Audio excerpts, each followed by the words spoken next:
समर्पण आत्मा की उस स्वीकृति का नाम है जिसमें स्वयं का विलोप ही परम के साक्षात्कार का माध्यम बनता है। सुप्रभात, मैं हूं प्रतिबिंब शर्मा आपके साथ। सबसे पहले नजर मुख्य गतिविधियों पर। प्रधानमंत्री ने 3 मंजिला क्रूज शिप MV चराईदेव 2 पर छात्रों से की परीक्षा पे चर्चा। 45 मिनट तक 25 छात्रों से किया संवाद। 2018 से हर वर्ष आयोजित होती है परीक्षा पे चर्चा।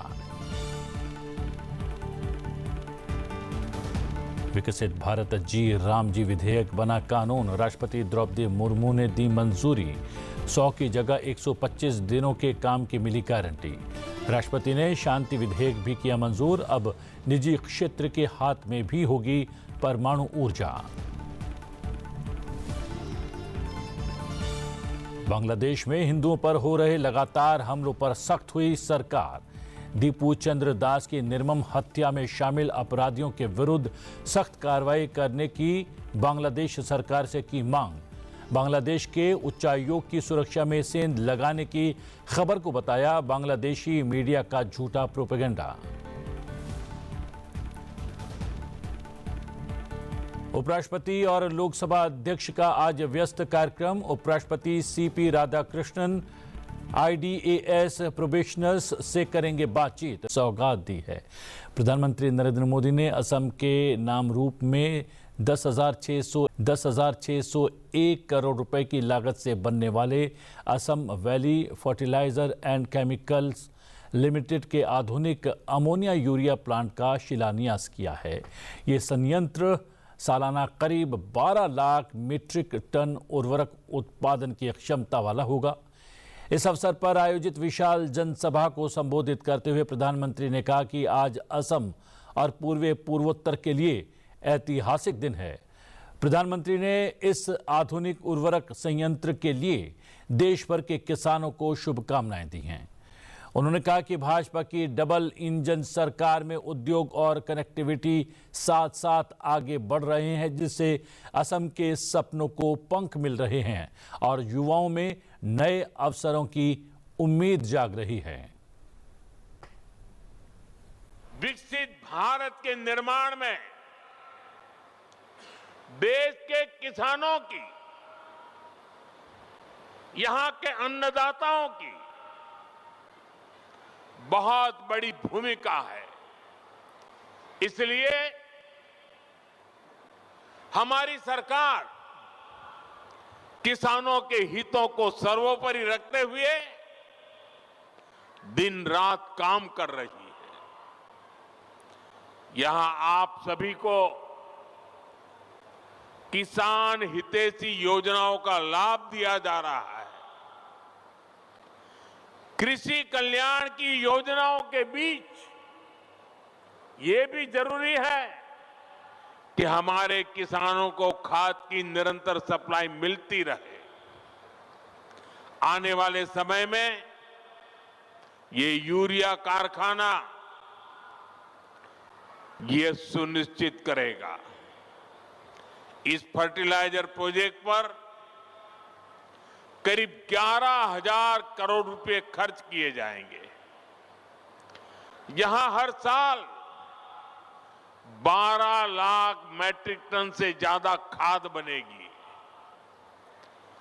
जब उत्पादन यही होगा तो सप्लाई तेज होगी, लॉजिस्टिक का खर्चा घटेगा। साथियों, नाम रूप की ये यूनिट रोजगार, स्वरोजगार के हजारों नए अवसर भी बनाएगी। सरकार द्वारा किसानों की हर आवश्यकता को ध्यान में रखते हुए काम करने पर जोर देते हुए प्रधानमंत्री ने कहा कि प्रतिकूल मौसम के कारण फसलों को नुकसान होने पर फसल बीमा योजना के माध्यम से किसानों को सहायता प्रदान की जाती है। उन्होंने इस बात पर प्रकाश डाला कि किसानों को उनकी उपज का उचित मूल्य मिलना सुनिश्चित करने के लिए खरीद व्यवस्था में सुधार किया गया है। प्रधानमंत्री ने पुष्टि की कि सरकार का दृढ़ विश्वास है कि देश तभी प्रगति कर सकता है जब किसान सशक्त हों और इसके लिए हर संभव प्रयास किए जा रहे हैं। आज बीज से बाजार तक भाजपा सरकार किसानों के साथ खड़ी है। खेत के काम के लिए सीधे खाते में पैसे पहुंचाए जा रहे हैं ताकि किसान को उधार के लिए भटके किसानों के खाते में भेजे गए हैं। आंकड़ा याद रहेगा? भूल जाएंगे?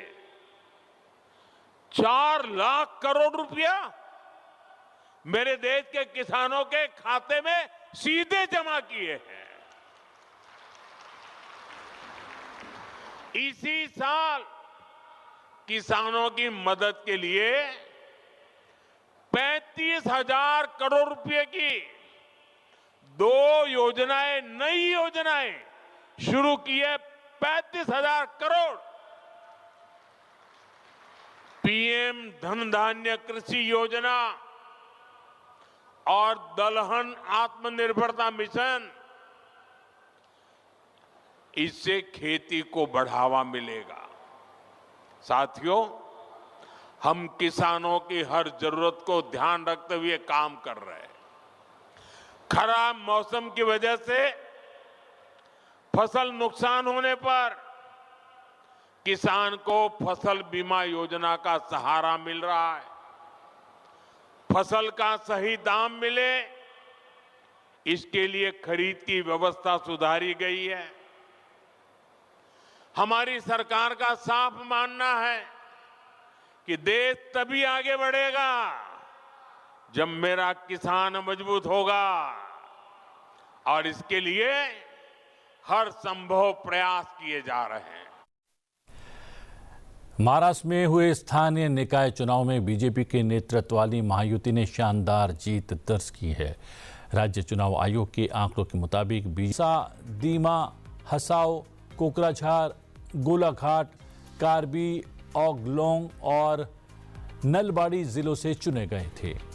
इनमें जवाहर नवोदय विद्यालय, पीएम श्री स्कूल, केंद्रीय विद्यालय, कस्तूरबा गांधी बालिका विद्यालय, डॉन बॉस्को संस्थानों और निजी स्कूलों के छात्र भी शामिल रहे। परीक्षा पे चर्चा कार्यक्रम 2018 से हर साल आयोजित किया जाता रहा है। इसका उद्देश्य छात्रों को परीक्षा के तनावों से निपटने में मदद करना और पढ़ाई के साथ साथ मानसिक स्वास्थ्य पर भी ध्यान देने के लिए प्रेरित करना है। इस दौरान प्रधानमंत्री नरेंद्र मोदी छात्रों को बोर्ड और प्रवेश परीक्षाओं को शांत मन से देने, समय प्रबंधन करने और सकारात्मक सोच जैसे विषयों पर मार्गदर्शन करते हुए देखे गए।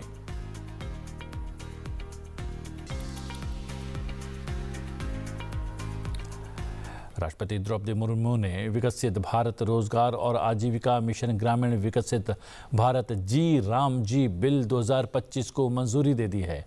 इस स्वीकृति के साथ ही ये विधेयक अब कानून बन गया है। इससे पहले ये बिल संसद के दोनों सदनों से पास हो चुका है। नए कानून के तहत अब ग्रामीण परिवारों को प्रति वित्त वर्ष 125 दिन का वैधानिक मजदूरी रोजगार सुनिश्चित किया जाएगा, जो पहले केवल 100 दिन का था। सरकार इस बिल को अगले साल 1 अप्रैल 2026 से लागू करने की तैयारी कर चुकी है। ग्रामीण विकास मंत्रालय ने बताया कि ग्रामीण रोजगार नीति में बदलाव की दिशा में एक महत्वपूर्ण कदम है। मंत्रालय ने आगे ये भी कहा कि ये कानून सशक्तिकरण, समावेशी विकास पहलों के तालमेल और सभी आवश्यकतामंद यानी कि जरूरत में पुराने महात्मा गांधी राष्ट्रीय ग्रामीण रोजगार गारंटी एक्ट मनरेगा 2005 की जगह लाया गया है।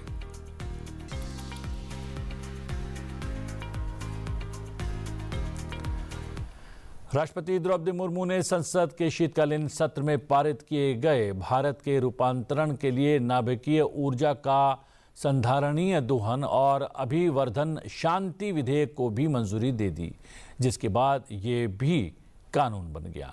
सरकार की ओर से जारी अधिसूचना में कहा गया कि राष्ट्रपति ने शनिवार को शांति विधेयक को मंजूरी दे दी है। इसके साथ ही असैन्य परमाणु क्षेत्र से संबंधित सभी कानून अब शांति कानून में समाहित हो गए हैं और इस क्षेत्र में निजी कंपनियों की भागीदारी का दरवाजा भी खुल गया है।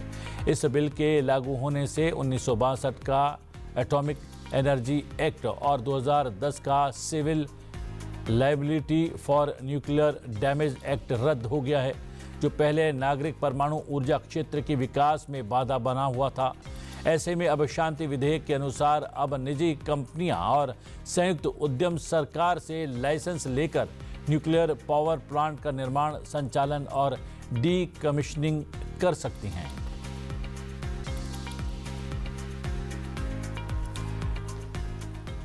उपराष्ट्रपति सीपी राधाकृष्णन आज आइडियाल्स यानी कि ADAS प्रोबेशनर्स के साथ बातचीत करेंगे। उपराष्ट्रपति सीपी राधाकृष्णन आज सुबह तकरीबन 10:30 बजे IDAS प्रोबेशनर्स के साथ बातचीत करेंगे। इस विशेष कार्यक्रम का आयोजन उपराष्ट्रपति एन्क्लेव में किया जाएगा। उपराष्ट्रपति इस दौरान IDAS प्रोबेशनर्स से बातचीत करेंगे और उनका मार्गदर्शन भी करेंगे। हम आपको बता दें कि कार्यक्रम का सीधा प्रसारण आप संसद टीवी पर देख पाएंगे। मारवाड़ महोत्सव 2025 संबलपुर ओडिशा में 18 से 22 दिसंबर 2025 तक आयोजित किया जा रहा है, जो कि राजस्थान और ओडिशा की संस्कृति का एक भव्य समागम है। इस महोत्सव में राजस्थानी लोकगीत, नृत्य, व्यंजन और पारंपरिक कलाएं जैसे कालबेलिया, भवई और संबलपुरी ढोल प्रदर्शन शामिल थे, जिसे मारवाड़ी युवा मंच द्वारा एक भारत श्रेष्ठ भारत के तहत आयोजित किया गया। आज इस महोत्सव के अंतिम दिन लोकसभा अध्यक्ष ओम बिरला इस महोत्सव में मुख्य अतिथि के रूप में शामिल होंगे। लोकसभा अध्यक्ष ओम बिरला आज शाम 5 बजे इस महोत्सव में उपस्थित जनसमूह को संबोधित करेंगे। कार्यक्रम का सीधा प्रसारण संसद टीवी पर होगा।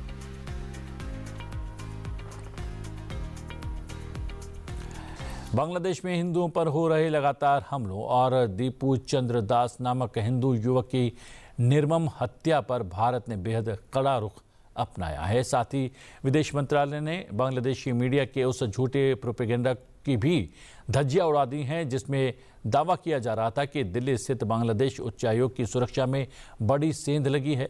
भारत ने इसे भ्रामक प्रचार करार देते हुए खारिज कर दिया है। विदेश मंत्रालय ने बेहद सख्त बयान जारी करते हुए साफ किया कि भारत अपने पड़ोसी देश में हो रही घटनाओं पर मूक दर्शक बनकर नहीं बैठ सकता। मंत्रालय ने कहा कि भारत बांग्लादेश में विकसित हो रही स्थिति पर करीबी नज़र बनाए हुए है। भारतीय अधिकारियों ने ढाका में अपने समकक्षों से सीधा संपर्क साधकर दीपू चंद्र दास की हत्या पर गहरा आक्रोश व्यक्त किया है। विदेश मंत्रालय ने बयान में कहा कि हमने बांग्लादेशी अधिकारियों के सामने अल्पसंख्यकों पर हो रहे हमलों को लेकर अपनी गहरी चिंता व्यक्त की है। हमने ये भी कहा है कि दास की बर्बर हत्या के दोषियों को तुरंत पकड़ा जाए और उन्हें न्याय के कटघरे में लाया जाए। नेशनल टाइगर कंजर्वेशन अथॉरिटी की 28वीं मीटिंग और प्रोजेक्ट एलिफेंट की 22वीं स्टीयरिंग कमेटी की मीटिंग पश्चिम बंगाल के सुंदरबन टाइगर रिजर्व में केंद्रीय पर्यावरण, वन और जलवायु परिवर्तन मंत्री भूपेंद्र यादव की अध्यक्षता में आयोजित हुई। बैठक में देश भर के बाघ और हाथी बहुल राज्यों से आए वरिष्ठ सरकारी अधिकारियों, वन्य जीव वैज्ञानिकों, संरक्षण विशेषज्ञों और प्रमुख संस्थानों के प्रतिनिधि शामिल हुए। बैठक के दौरान देश में बाघ संरक्षण की वर्तमान स्थिति, निगरानी तंत्र, मानव वन्य जीव संघर्ष, अवैध शिकार और रोकथाम और बाघ आवासों की सुरक्षा जैसे अहम मुद्दों पर विस्तार से चर्चा की गई। अधिकारियों ने बाघ गणना के नवीनतम रुझानों, तकनीकी नवाचारों और फील्ड स्तर पर सामने आ रही चुनौतियों को मंत्री के समक्ष रखा। विशेष रूप से सुंदरबन जैसे मैंग्रोव पारिस्थितिकी तंत्र में बाघ संरक्षण की जटिलताओं पर गंभीर मंथन हुआ। NTCA की मीटिंग की अध्यक्षता करते हुए वन और जलवायु परिवर्तन मंत्री भूपेंद्र यादव ने भारत के दुनिया भर में पहचाने जाने वाले टाइगर कंजर्वेशन मॉडल पर जोर दिया और science based management, landscape level planning, community participation, inter state coordination और इंटरनेशनल कोऑपरेशन के महत्व पर भी जोर दिया गया।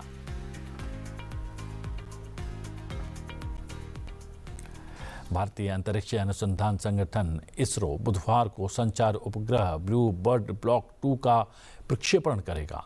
ये अमेरिका की AST स्पेस मोबाइल कंपनी का उपग्रह है, जो LVM-3 M6 रॉकेट के जरिए पृथ्वी की निचली कक्षा में भेजा जाने वाला अब तक का सबसे बड़ा वाणिज्यिक उपग्रह होगा। ये ब्लूबर्ड ब्लॉक 2 उपग्रहों की अगली पीढ़ी है, जिसे अंतरिक्ष से सीधे सामान्य मोबाइल स्मार्टफोन को सेल्यूलर ब्रॉडबैंड कनेक्टिविटी प्रदान करने के लिए डिजाइन किया गया है। इसरो द्वारा विकसित लॉन्च व्हीकल मार्क 3 LVM-3 एक 3 चरणीय प्रक्षेपण यान है। इसका उपयोग पहले चंद्रयान 2 और चंद्रयान 3 मिशनों के साथ साथ वन वेब के 2 अभियानों में 72 उपग्रहों के प्रक्षेपण के लिए किया जा चुका है। LVM-3 ने पिछले महीने M5 CMS-03 मिशन को भी सफलतापूर्वक पूरा किया था। On 24 December, we are going to launch a commercial satellite from USA weighing 6.5 tons through our LVM-3, that is the launch vehicle Mark 3. And so it is ironical that once we were taking help from USA, and today we are going to launch a satellite, a very heavy satellite for communication purpose from USA. So that is the main significance of this particular event, and this is also a commercial flight of Mark 3 launch vehicle, which will be done through the contract being entered through New Space India Limited, NSIL, which is the commercial arm of Indian Space Research Organization. So these are some of the new features of this particular contract, which is a commercial contract between NSIL, that is New Space India Limited, and the US company Space Mobile AST. Bharat ने श्रीलंका के विरुद्ध 5 मैचों की T20 series में विजयी शुरुआत की है। भारत ने पहले T20 मैच को 8 विकेट से जीत लिया है। जेमिमा रोड्रिग्स ने नाबाद अर्धशतक बनाए और उनके अर्धशतक के मदद से भारतीय महिला टीम ने श्रीलंका को पहले T20 मैच में 8 विकेट से हरा दिया। भारतीय गेंदबाजों ने शानदार प्रदर्शन किया, जिससे श्रीलंका की टीम 20 ओवर में 6 विकेट पर 121 रन ही बना सकी। जवाब में भारत ने जेमिमा के दमदार प्रदर्शन से 14.4 ओवर में 2 विकेट पर 122 रन बनाकर मैच जीत लिया।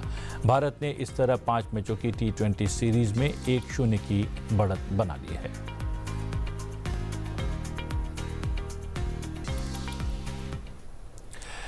डॉक्टर मनसुख मांडविया ने पुडुचेरी में fit India Sunday on cycle की पहली वर्षगांठ के समारोह का नेतृत्व किया और इस दौरान रॉक बीच पर 1500 से अधिक प्रतिभागियों ने साइकिल चलाई। चलते चलते आपको छोड़े जाते हैं इस समारोह की झलकियों के साथ। मुझे दीजिए आगे बने रहिए संसद टीवी के साथ। नमस्कार।